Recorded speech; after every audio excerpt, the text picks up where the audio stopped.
बहुत पुरानी बात है। बकलहर नामक एक ग्राम था। उस गांव के बगल में एक भयानक जंगल था। उस जंगल के रास्ते कोई भी आता डर से दौड़ने लगता और वहां से दुम दबाकर निकलता। लोगों का कहना था कि उस जंगल में चुड़ैल की आत्मा रहती है, जिसके कारण कोई भी लोग उधर नहीं जाते थे। एक दिन की बात है, सोनू उसी जंगल के रास्ते से जा रहा था और मन में गुनगुनाते जा रहा था कुछ गाना जैसे, तुम्हें देखती है मेरी आंखें। गाना गाते ही सोनू आगे बढ़ता जा रहा था। तभी अचानक से एक चुड़ैल की आत्मा दिखी जो उसे रोकने की कोशिश की, लेकिन सोनू डरता नहीं था। सोनू बढ़ता रहा।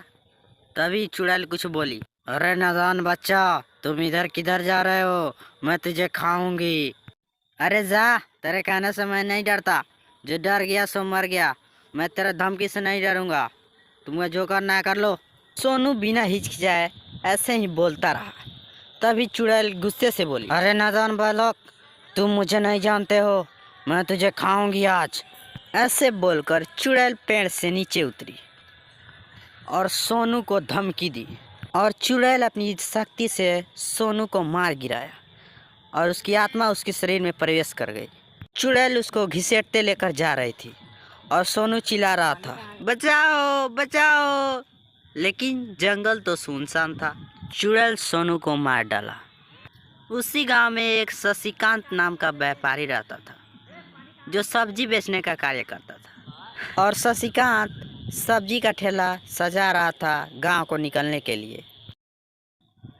शशिकांत अपने पत्नी से बोला, सुनो चांदनी, तुम खाना पकाओ, तब तक मैं गांव से सब्जी बेच कर आता हूँ। और शशिकांत अपने पत्नी से बोला कि घर से बाहर मत जाना क्योंकि बगल में चुड़ैल रहती है।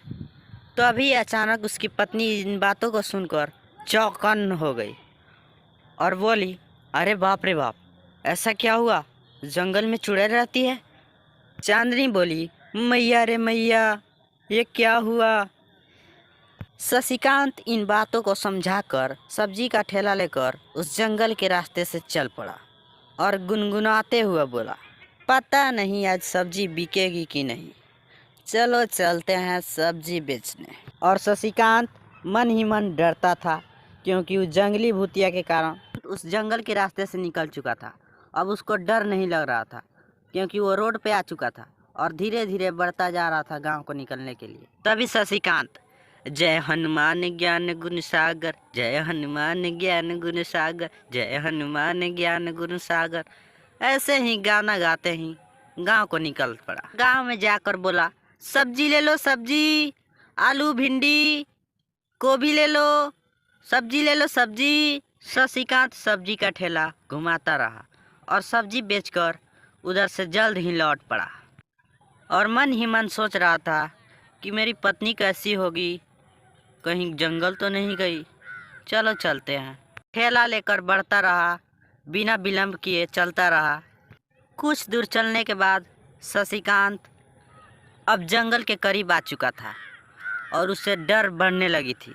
शशिकांत डरते डरते बोला, हे भगवान, हे भगवान, हे भगवान। शशिकांत अब उस जंगल में पहुंचने वाला था।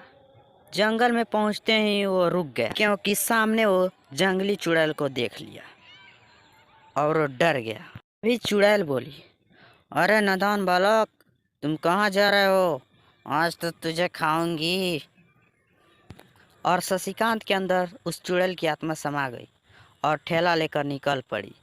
हंसते हंसते उस जंगल के रास्ते से उस गांव में जा रही थी और मन ही मन खुश थी कि हा अब तो सबको खाऊंगी मैं। चुड़ैल ऐसे ही बढ़ती जा रही थी और मन ही मन मुस्कुराते जा रही थी। आज तो मेरी दावत है, आज चलती हूँ गांव में और सबको मार कर खाऊंगी और मुझे कोई शक भी नहीं करेगा।